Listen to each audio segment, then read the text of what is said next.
Assalamualaikum warahmatullahi wabarakatuh.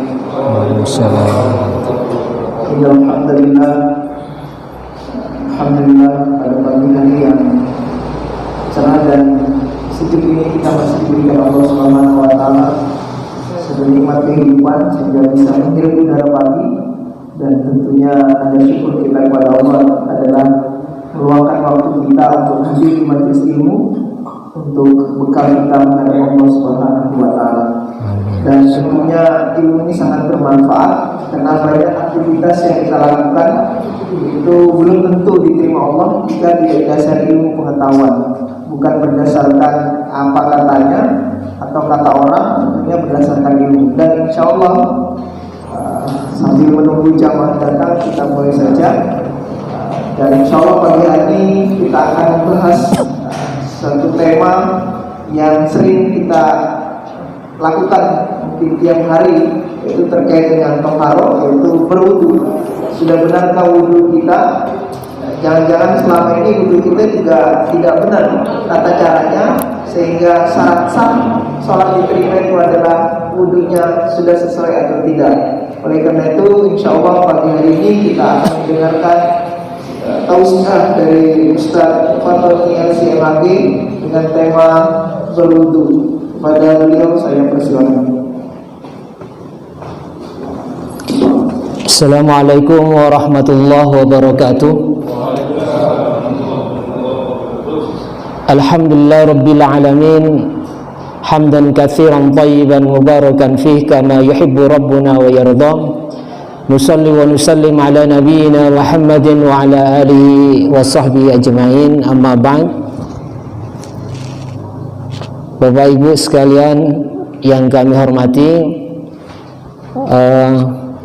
tema pagi ini kita akan membahas tentang toharoh, bersuci.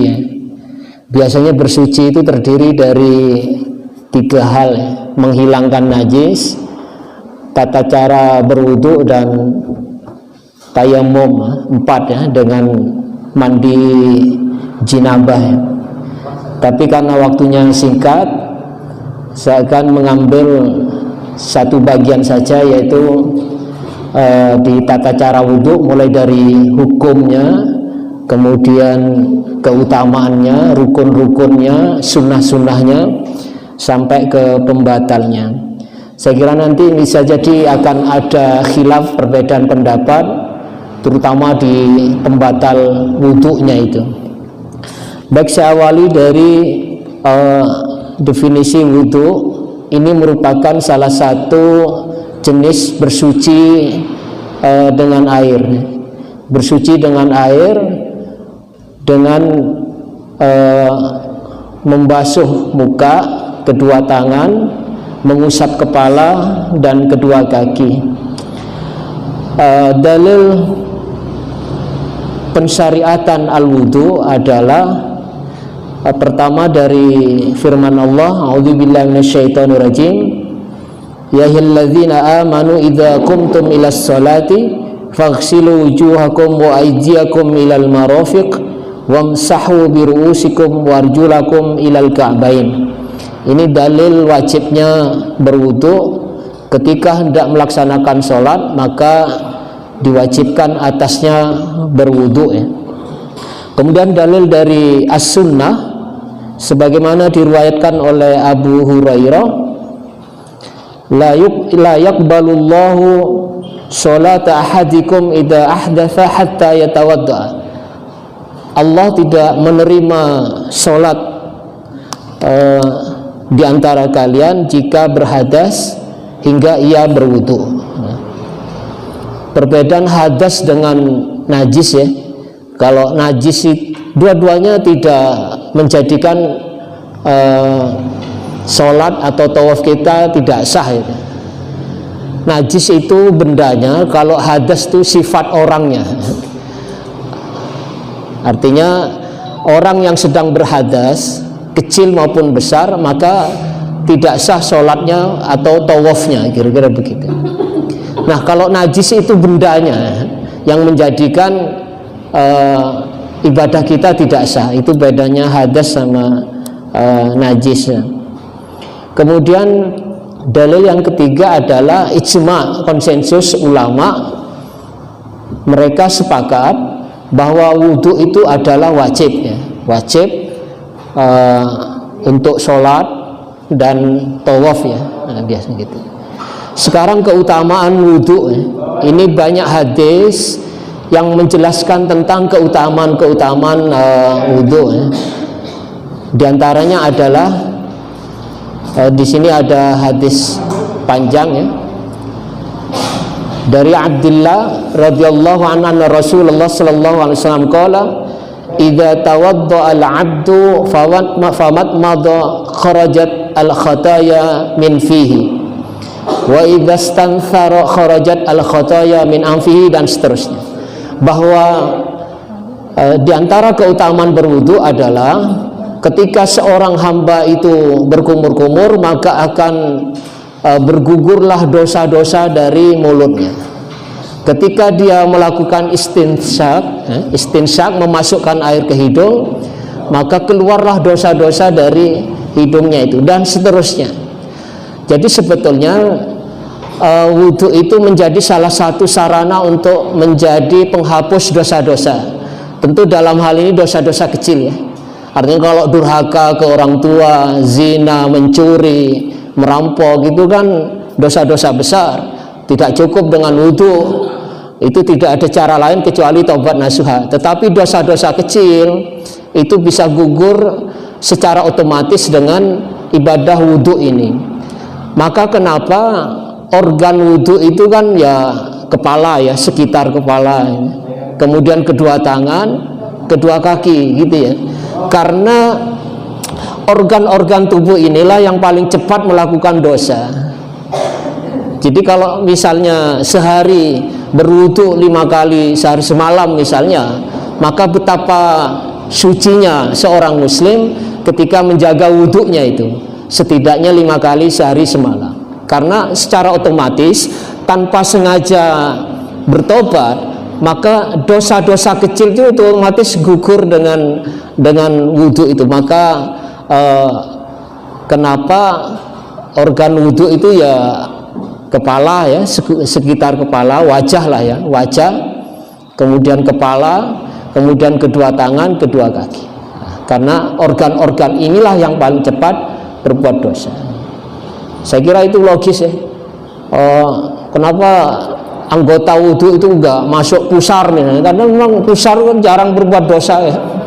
Kan yang sering melakukan dosa kan ya kedua kaki yang melangkah ke tempat-tempat yang tidak benar, tangan kita, mulut kita. Maka dengan kumur-kumur itu dapat menggugurkan dosa-dosa kita. Kemudian keutamaan berikutnya, hadis dari Anas radhiyallahu anna Rasulullah sallallahu alaihi wasallam, ketika Rasulullah mengatakan sesungguhnya ada satu perbuatan yang dapat menghapus dosa-dosa, yaitu kata Rasul ketika seseorang menyempurnakan wudhunya. Ketika seseorang menyempurnakan wudhunya. Kemudian berikutnya disebutkan Rasulullah menunjukkan satu perbuatan yang juga dapat menghapus dosa-dosa dan menaikkan derajat. Maka kemudian Rasulullah menyatakan adalah berwudu ketika dalam keadaan sulit, ya. Misalnya musim dingin seperti sekarang, ya, kita agak aras-arasan mau wudu, tetapi saat sulit itulah setara dengan besarnya pahala wudu kita. Dulu pernah ada seorang pemikir dari Pakistan itu namanya Muhammad Iqbal. Ketika musim dingin, beliau lawan itu dinginnya cuaca itu. Padahal pas musim dingin itu kan bagi kawan-kawan Indonesia yang tidak terbiasa itu bibir bisa pecah-pecah, bahkan bisa jadi hidungnya berdarah. Tetapi dalam kondisi musim dingin seperti itulah yang tadi Muhammad Iqbal, seorang filosof pemikir muslim, dia lawan itu dinginnya cuaca dengan berwudu lalu bangkit bangun di tengah malam. Jadi Allah akan menurunkan pahalanya sesuai dengan kadar kesulitannya. Maka kata Rasul, yang dapat menghapus dosa dan menaikkan derajat diantaranya adalah menyempurnakan wudhu ketika dalam keadaan sulit. Ya tentu tidak dilarang wudhu pakai heater misalnya, tidak ada masalah. Tetapi ya Allah akan berikan pahala sesuai dengan kadar kesulitannya. Wa kathratul khuta ilal masajid, memperbanyak langkah ke masjid ya, untuk berjemaah. Kan ada hadis itu kan, langkah pertama untuk menaikkan derajat, langkah berikutnya menghapus dosa dan seterusnya. Jadi semakin jauh langkah kita ke masjid, maka semakin meningkat derajat kita dan semakin banyak dosa-dosa yang terhapus. Kalau ada pertanyaan gimana kalau rumahnya dempet dengan masjid, ya sekiranya waktunya masih longgar ya muter aja dulu keliling kampung itu kan, atau misalnya jalannya dipersempit 1 meter 3 langkah, itu kan lumayan ya. Memperbanyak tadi tabungan pahala dan penghapusan dosa. Wantidharus shalah ba'da shalah, menunggu waktu datangnya sholat. Sesungguhnya orang yang di masjid nunggu iqomah gitu ya, maka pahalanya sama dengan pahala sholat gitu.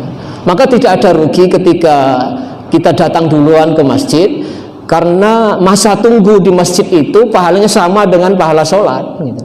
Jadi semakin lama maka semakin banyak pahalanya. Tentu di dalam masjid itu tidak digunakan untuk yang tidak baik gitu ya, misalnya rasan-rasan atau chatting dengan sesuatu yang tidak berguna, artinya digunakan untuk zikir gitu ya dan seterusnya. Maka pahala nunggu datangnya sholat sama dengan pahala sholat itu. Kemudian berikutnya ini ada hadis panjang, hadis bahwa Rasulullah SAW suatu kali datang ke suatu makam ya, kuburan, lalu mengucap salam dan seterusnya, dan Rasulullah mengatakan bahwa Rasulullah itu sangat ingin ketemu dengan saudara-saudaraku. Maka kemudian para sahabat mengatakan, ya Rasulullah, bukankah kami ini adalah saudara-saudaramu? Maka kata Rasulullah, kalian adalah sahabatku, kalian adalah sahabat-sahabatku.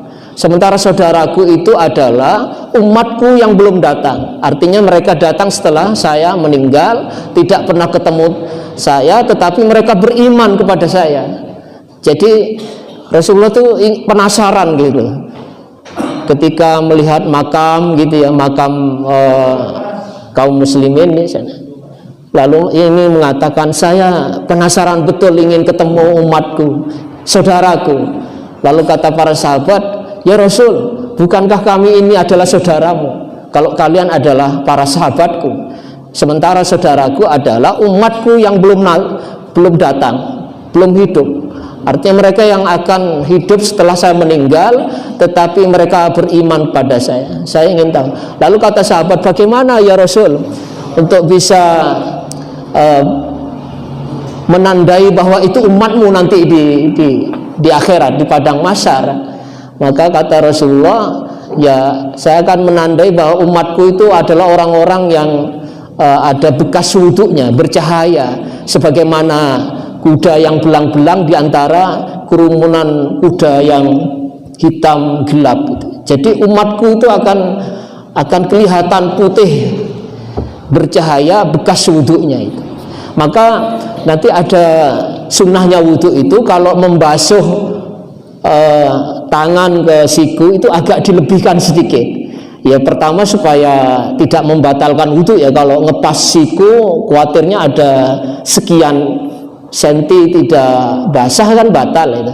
Maka kata Rasulullah, para ulama mengatakan, berpendapat agak dilebihkan ke atas siku, selain supaya sah, nanti cahayanya lebih besar lagi.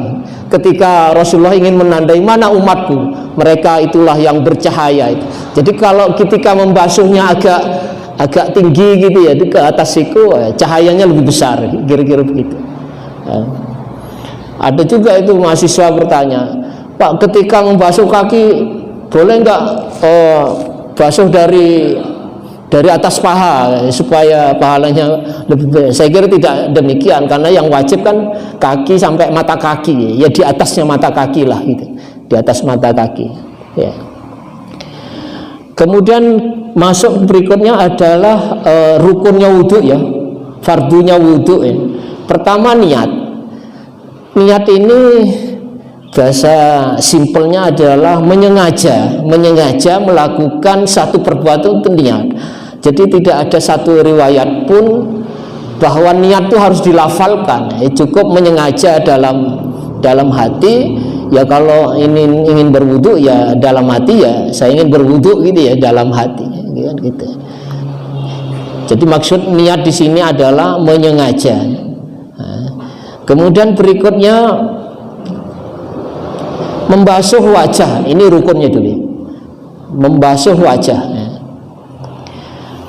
Membasuh wajah itu dari awal tumbuhnya rambut ke ujung dagu sini ya, gitu. Yang jenggotnya lebat ya bisa di sela-sela gitu ya. Dari ujung rambut normal ya, ujung tumbuhnya rambut normal ya. Karena kalau mohon maaf kalau udah botak itu kan ujungnya ke tengah kan gitu, itu keramas namanya itu kan, itu nyari keran terus kepalanya diselundupkan ya. Jadi awal tumbuhnya rambut normal ya, kayak Ustaz Yoso itu kan normal ya. Agak ke belakang itu karena banyak yang dipikirkan itu. Jadi awal tumbuhnya rambut normal sampai ke dua paku kanan kiri, paku telinga ya. Nah, paku telinga, semua telinga punya paku kanan kiri itu membasuh kepala, itu membasuh wajah ya.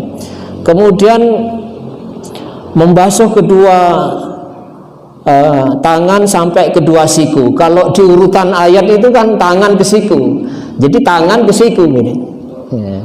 Kita kalau ada keran itu kadang siku ke tangan, ya sah juga sebetulnya. Tapi kalau ingin kesempurnaan kalau di ayatnya itu kan tangan ke siku ya.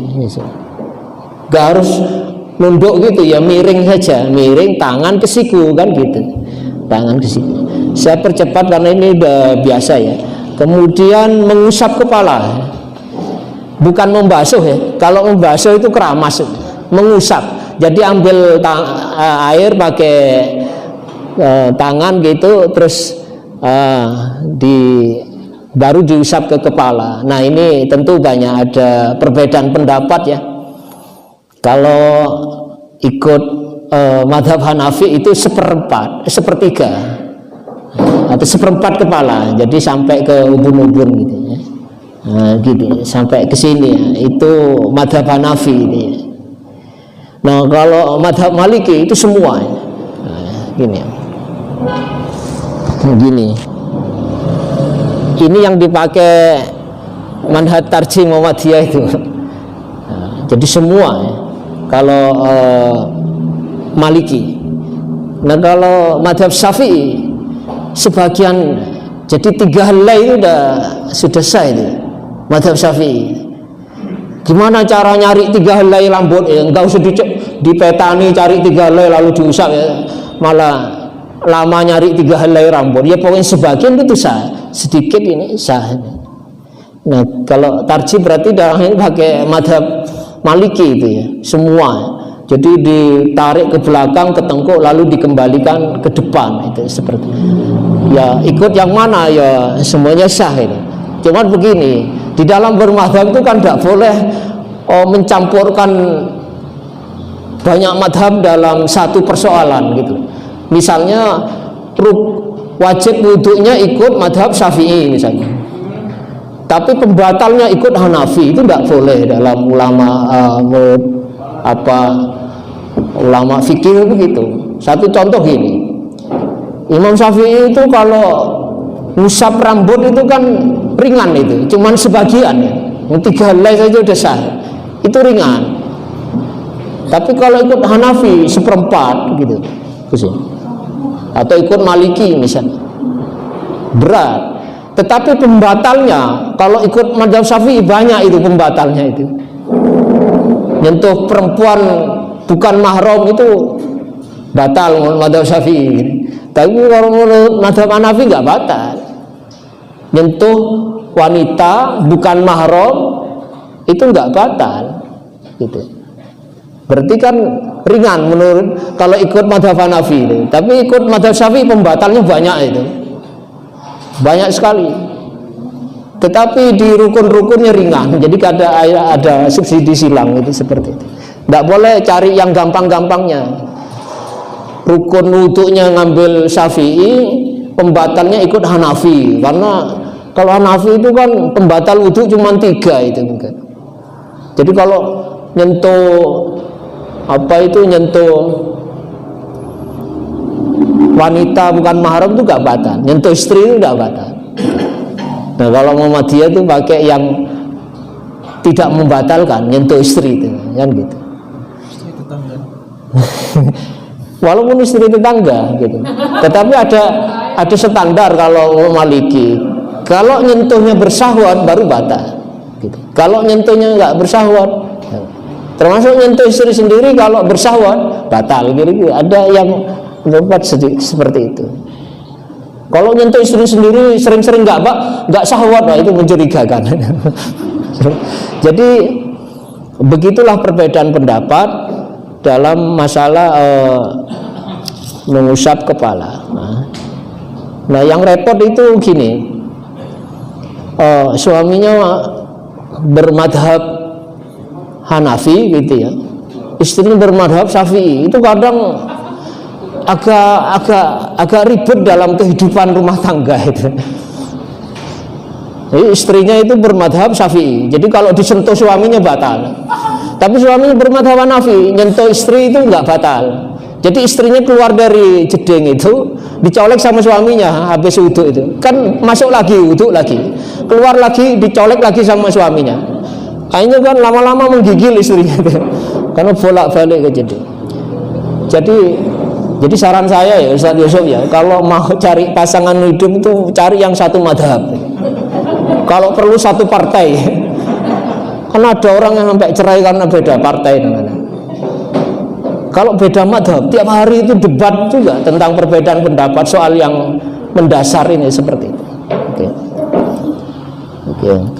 Kemudian membasuh, ini kalau menurut saya Sabik tuh pakai menggunakan madhab Maliki itu, mengusap kepalanya itu semua kepala, mengusap semua kepala gini.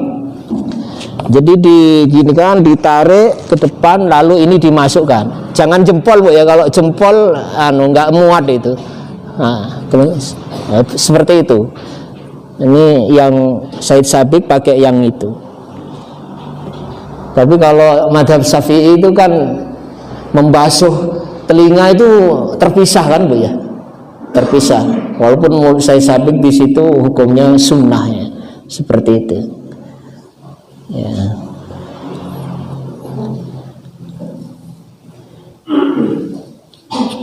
Nah kemudian terakhir ya membasuh kaki ya, membasuh kaki sampai ke mata kaki. Oke. Sekarang saya singkat-singkat ya, sunnah-sunnahnya wudhu dengan rukunnya. Ya. Pertama, apalagi yang bangun tidur itu tidak mencelupkan kedua tangan ke air di ember gitu. Jadi mencuci kedua tangan. Kenapa dicuci? Karena kita nggak tahu semalam tangan kita itu nginep di hotel mana gitu, seperti itu kan, garuk-garuk dan lain. Maka makruh hukumnya tangan langsung dicelupkan ke ember itu atau ke gayung, tapi dicuci kedua tangan. Nah itu kemudian membaca bismillah. Jadi sambil cuci tangan tuh baca bismillah. Itu sudah, saya kira dalam hati itu udah menyengaja tadi itu, niat itu. Jadi tidak perlu dilafalkan misalnya nawaitul wudhu'a li raf'il hadasil asghar fardhon lillahi ta'ala gitu. Tidak harus dilafalkan. Namanya niat itu perbuatan hati dan tidak ada riwayat bahwa harus dilafal. Pokoknya menyengaja sambil cuci tangan, kemudian membasuh kumur-kumur ya, kumur-kumur 3 kali. Sebetulnya kalau di hadisnya itu kumur-kumur dengan memasukkan air ke hidung itu satu genggam tangan, itu ya. Sebagian ke mulut, sebagian ke hidung. Nanti yang di hidung dikeluarkan pakai tangan kiri ya, tangan kiri. Kecuali bagi yang berpuasa itu tidak diperkenankan karena kemungkinan besar itu masuk air dan membatalkan puasa. Tidak usah terlalu dalam memasukkan air ke hidung karena mesti sakit itu, mesti sakit. Sebetulnya wudhu itu menyehatkan. Kalau dalam konteks mewabahnya pandemi corona itu kan virus masuk dari mata, hidung dan mulut gitu, kan gitu. Maka kita setiap saat itu ya kumur-kumur, istinsak, masukkan air ke hidung kan gitu. Termasuk mengusap, membasuh muka itu kan diakhiri dengan mengusap itu loh, kedua kelopak mata itu. Sebetulnya udah menyehatkan perilaku muslim itu dengan berwudu itu. Ya. Kemudian ya kalau ada siwak, bersiwak ya. Sikat gigi ya. Kalau ada, makanya kata Rasul seandainya nggak menyulitkan, setiap wudu itu ya dianjurkan bersiwak. Laula an asyqa ala ummati la amartuhum bisiwak. Seandainya nggak sulit itu bersiwak. Sekarang pakai sikat, pakai pasta. Setiap berwudu, walaupun sedang berpuasa di tengah hari maupun di ujung hari, boleh itu, tidak batal, asalkan tidak ketelan. Kan sama dengan siwak. Siwak pun ada minnya juga, ada getahnya gitu. Begitu pula pasta itu. Maka ulama sepakat ketika kondisi puasa boleh pakai sikat. Ya. Bahkan ada riwayat Rasulullah itu sebelum sholat minta siwak ke Ibunda Aisyah radhiyallahu anha, dikasihkan ke Rasul sebelum sholat.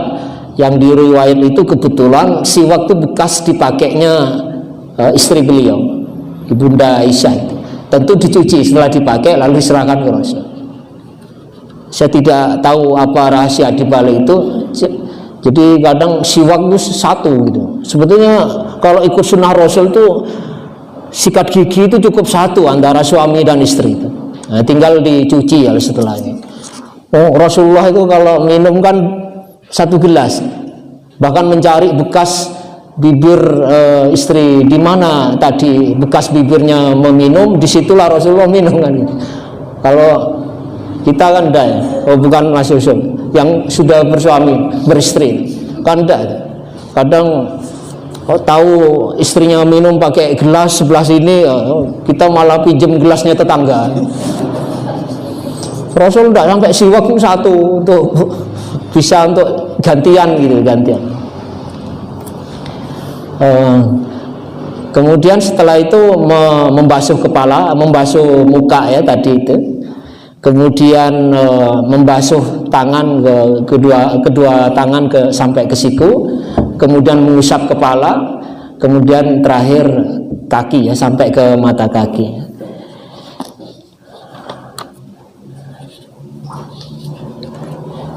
Dan itu harus tertib ya.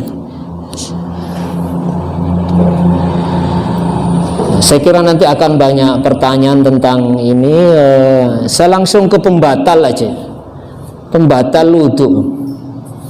Satu, sebelum pembatal disunnahkan setelah wudhu itu selain berdoa melakukan sholat sunnah 2 rakaat. Itu sunnah ya.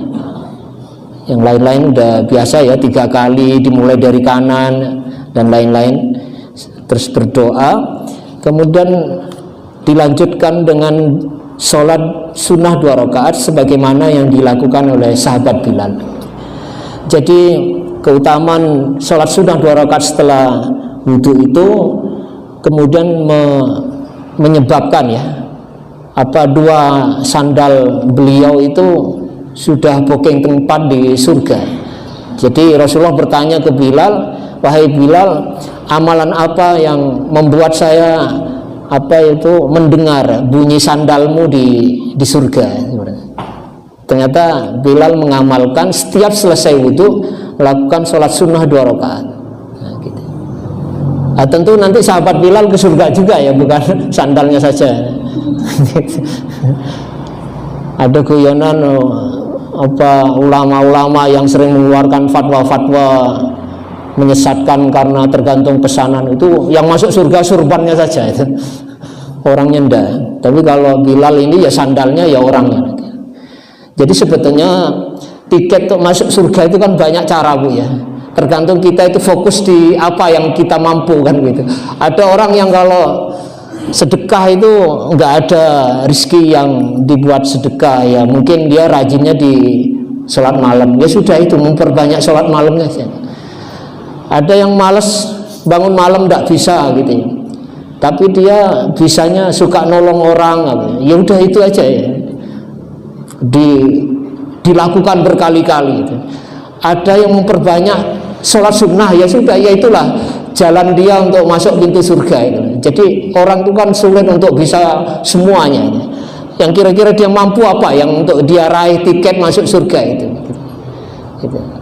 Kan gitu. Jadi banyak cara untuk masuk surga. Nah, Bilal diantaranya dengan memperbanyak melakukan setiap selesai wudhu melakukan sholat sunnah 2 rakaat. Kemudian pembatal wudhu itu sebetulnya ada 3 saja ya di sini.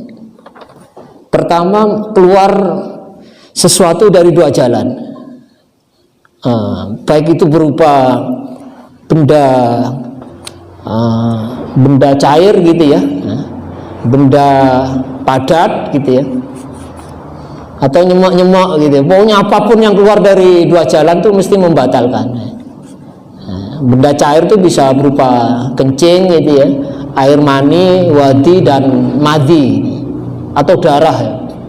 Atau keluar benda padat, batu misalnya, kencing batu kan keluar batu mestinya ya, kan padat. Keluar paku misalnya, tukang santet keluar paku. Apapun yang keluar dari 2 jalan itu mesti membatalkan, ya, seperti itu. Kemudian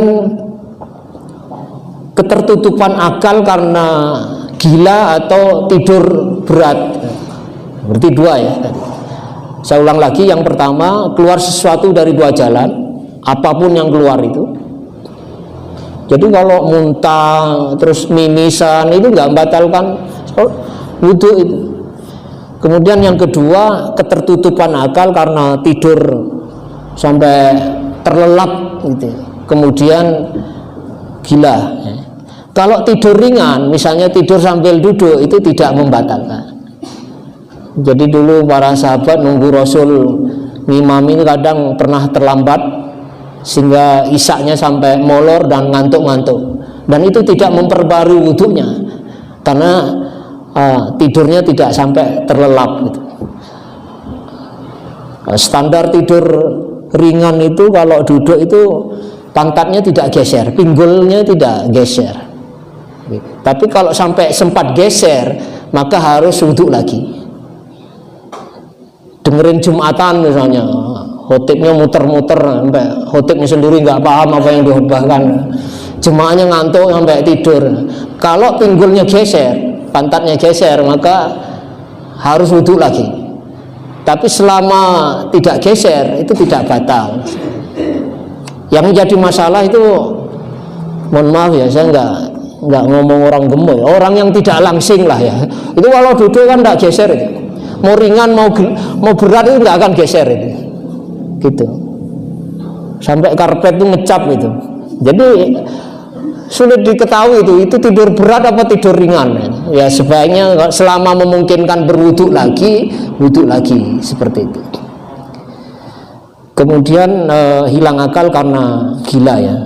Yang ketiga itu menyentuh kemaluan, baik kemaluan sendiri maupun kemaluan orang lain. Nah, kok bisa nyentuh punya orang lain? Kok iseng sekali? Ya bisa jadi karena tukang sunat itu kan harus pegang kan gitu. Masa langsung main berdiri terus dipakai pedang itu kan enggak, ya mesti dipegang. Tapi pakai sarung tangan Bu ya. Artinya kalau nyeboi anak ini kan batal itu, nyeboi anak gitu. Jadi nyentuh kemaluan itu baik kemaluan sendiri maupun kemaluan orang lain itu batal tanpa pembatas maksudnya. Kalau pakai sarung tangan enggak. Nah yang lain itu perbedaan pendapat, seperti makan daging unta itu kan ada itu. Makan daging unta itu membatalkan, tapi itu perbedaan pendapat. Menyentuh perempuan ya, termasuk menyentuh istri, itu perbedaan pendapat. Tapi pendapat yang lebih kuat tidak membatalkan menyentuh istri. Itu diperkuat dengan riwayat Rasulullah sebelum sholat nyayang sebagian istrinya, nyayang istrinya gitu. Tapi dibantah oleh yang membatalkan itu. Wah, itu kan nyiumnya pakai pakai alas, pakai penghalang itu, pakai hijab. Saya kira ngapain nyayang kalau pakai hijab? Mendingan enggak usah kan gitu. Pakai masker. Pakai maskernya. Enggak, itu enggak pakai itu. Ada riwayat lain. Rasulullah ketika sholat itu kan rumah beliau sempit. Jadi ketika mau sujud terhalang oleh kaki Ibunda Aisyah itu. Ya dalam posisi sholat ya diangkat itu kakinya ini. Diangkat kakinya. Artinya kan bersentuhan dan itu tidak membatalkan seperti itu. Nah itu yang dipakai oleh Tarjih Muhammadiyah kan itu. Menyentuh, termasuk menyentuh wanita yang bukan mahram gitu loh. Baru nanti kena pendapat yang lain, kecuali bersahwat gitu-gitu. Tapi kalau menyentuh kemaluan tadi Tarjih pun juga membatalkan, baik bersahwat maupun tidak bersahwat.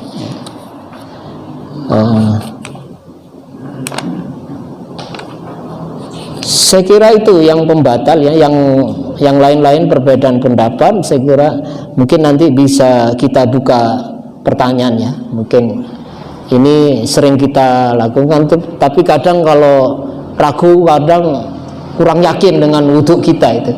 Apakah yang selama ini kita lakukan itu batal atau sah? Intinya dengan kesempurnaan wudhu kita itu akan mendukung kehusyuan sholat kita. Gitu. Nah, saya kira itu Pak Yusuf mungkin ada. Monggo Ibu, Bapak kalau ada yang mau ditanyakan terkait dengan tata cara berwudu dan pembatalnya.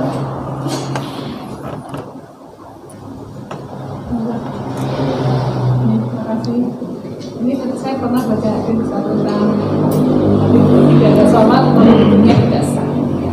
Kemudian tidak sah wudunya tanpa basmalah. Benar bisa tanpa basmalah. Iya. Kebanyakan orang-orang biasa kan tahu itu dari Rafiqah selama ini kan itu ya tanpa basmalah. Gimana? Basmalah itu hukumnya sunnah ya. Jadi tanpa basmalah sah. Karena rukunnya tadi membasuh muka gitu ya. Membasuh muka, mengusap kepala atau sebagian kepala, membasuh kedua tangan sampai kedua siku, membasuh kedua kaki sampai ke kedua mata kaki. Itu rukunnya. Yang di luar itu selain itu sunnah ya. Baca basmalah sunnahnya. Kalau sebagian dari ini ada bukan sebagian dari ini ada sunnah. Bukan sebagian dari ini artinya. Bukan bagian dari niat. Basmalah tadi. Oh, niat kan sudah di hati tadi. Nah, ya. Jadi tidak harus dilafalkan. Basmalah itu sebetulnya ucapan lain lagi gitu loh.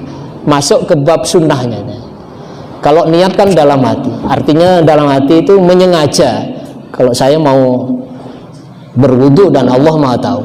Tanpa dilafazkan tadi. Tanpa dilafalkan. Tanpa dilafalkan. Ada lagi begini Ustaz. Kalau kita misalnya sedang berjalan mau menuju tempat wudu itu sudah termasuk niat. Masa kita berjalan ke tempat wudu mau sepak bola gitu Ustaz. Oh iya. Masa mau pergi ke tempat kran mau betulin kran. Memangnya tukang ledeng gitu. Mestinya mau wudu kan ke sana itu. Kemudian begini yang ingin saya sampaikan, wanita haid itu juga dianjurkan berwudu. Wanita haid memang hadas besarnya belum suci, tapi bisa menggugurkan hadas kecilnya, dan bagaimanapun wudhu itu bagian dari cabang ibadah dan berpahala seperti.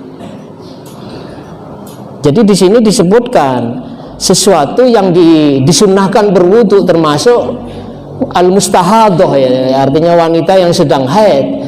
Kadang kita kalau haid tuh kadang udah merasa nggak terkoneksi dengan Tuhan, nggak mau zikir, nggak mau murojaah hafalannya, boleh itu. Gitu. Yang nggak boleh itu kan menyentuh Al-Quran. Ya. Termasuk membaca itu sebagian besar ulama sebaiknya jangan. Orang yang sedang haid, misalnya membaca lewat HP gitu kan, lewat Quran, sebaiknya jangan. Tapi kalau murojaah, karena bagaimanapun ini kan ayat-ayat suci ya, gitu. Tapi kalau murojaah, zikir, termasuk berwudu. Kenapa banyak yang terkena orang yang kesurupan itu kan banyak wanita-wanita itu. Ya mungkin dalam kondisi haid lalu merasa tidak lagi ada hubungan dengan Allah, tidak zikir, tidak berwudu. Itu tetap disunnahkan berwudu bagi wanita haid. Memang bukan untuk sholat, bukan, tapi tetap menjaga wudu lah. Itu boleh itu. Bahkan salah satu resep tampil cantik secara islami tanpa biaya mahal itu ya sering-sering berwudu, karena akan menjaga kelembapan permukaan kulit, dan itu cocok bagi kita yang hidup di negara tropis seperti Indonesia seperti.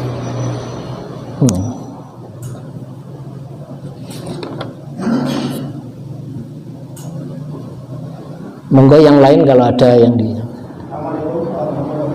Waalaikumsalam. Dengan najis, Pak.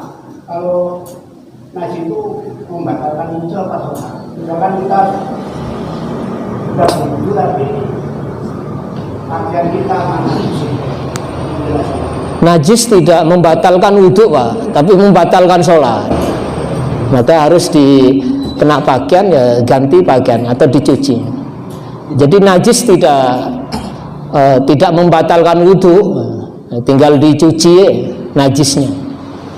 Tidak perlu ngulang wudhunya. Tidak perlu ngulang wudhu, ya cukup dicuci. Pembatal wudhu kan tadi. Sampai kalau orang yang sudah wudhu itu muntah itu ya nggak membatalkan wudhu.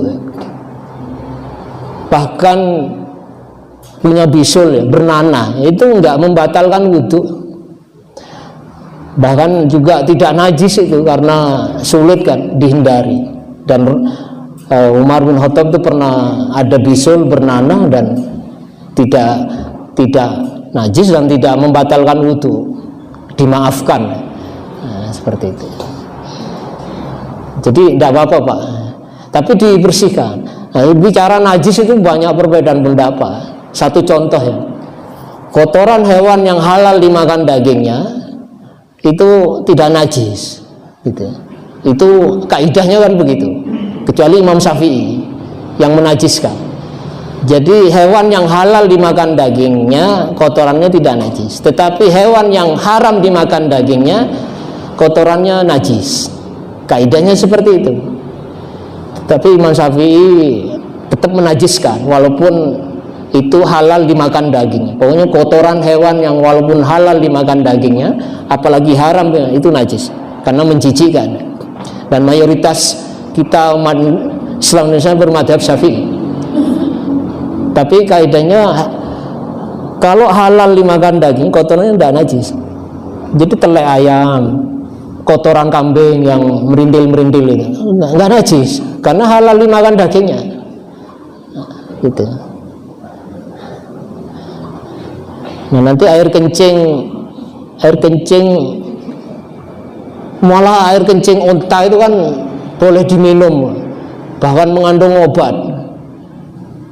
Saya tahu itu beritanya, tapi saya belum nyoba dan belum mau nyoba seperti itu.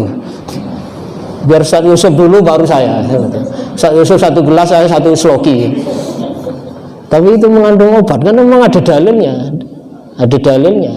Bahkan ada cara minumnya khusus. Konon onta itu kalau minum itu tidak sampai ke pencernaannya. Jadi ada di punuknya itu apa itu. Jadi tidak tercampur dengan kotorannya seperti itu. Tetapi Islam kan sangat perhatian dengan kebersihan. Jangan lantas karena tidak najis lalu nggak dicuci. Jangankan kotorannya ayam atau kambing atau teletongnya sapi, kena saus tomat aja ya kita jijik ya. Walau imam masjid kena saus tomat tidak dicuci bajunya kan gitu. Tapi bicara hukum tidak najis. Jadi yang kotoran babi itu baru najis, kotoran anjing karena haram dimakan dagingnya seperti itu. Monggo mungkin ada satu lagi pertanyaan. Nah, orang yang tidak punya wudhu Pak ya, atau tidak berwudhu atau batal wudhunya, ada dua hal yang tidak sah itu sholat sama tawaf. Kalau membaca Quran itu disunnahkan, baca Quran ya, nyentuh Quran itu boleh tanpa wudhu, tetapi lebih afdol dalam kondisi berwudhu suci dari atas kecil. Rasulullah itu menjawab salam saja itu nunggu selesai berwudhu ya. Jadi ketika Rasulullah berwudhu, ada sahabat ucap salam, Rasulullah belum menjawab, nunggu selesai wudhunya. Artinya itu masuk ke tingkat keutamaan. Tapi yang jelas-jelas tidak sah adalah ketika sholat atau tawaf. Kalau batal wudhunya nggak sah. Kalau ngaji itu masih boleh, ngaji boleh. Tetapi kalau bisa lebih baik dalam keadaan berwudu gitu ya, berwudu. Bahkan tanpa harus mau sholat pun menjaga wudu kita. Mau kuliah, mau bekerja, mau dagang ke pasar, mau bertualang kayak Pak Manan, wudu dulu. Insya Allah Allah jaga itu dengan wudu kita itu. Atau ada orang yang mungkin ingin menipu kita apa, insya Allah dapat syafaatnya wudu itu. Jadi wudu itu dilakukan tidak hanya sekedar mau sholat gitu, tapi setiap batal berwudu, insya Allah Allah menjaga dengan wudu kita itu. Kalau datangi pacar wudu Kalau ngapeli pacar wudu enggak, karena ini pacaran Islam enggak ya. Itu mencampur adukkan antara yang hak dan yang batil. Kalau mau bermaksiatlah, tanggung sendiri kan begitu. Jangan wudu dijadikan tameng seperti itu.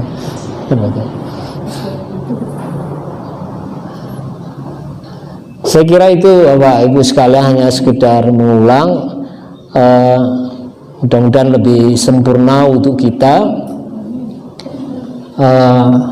Atau satu lagi gini Bu ya, kalau kita ragu apakah wudu kita batal atau tidak, maka yang berlaku di sini adalah sebuah keyakinan.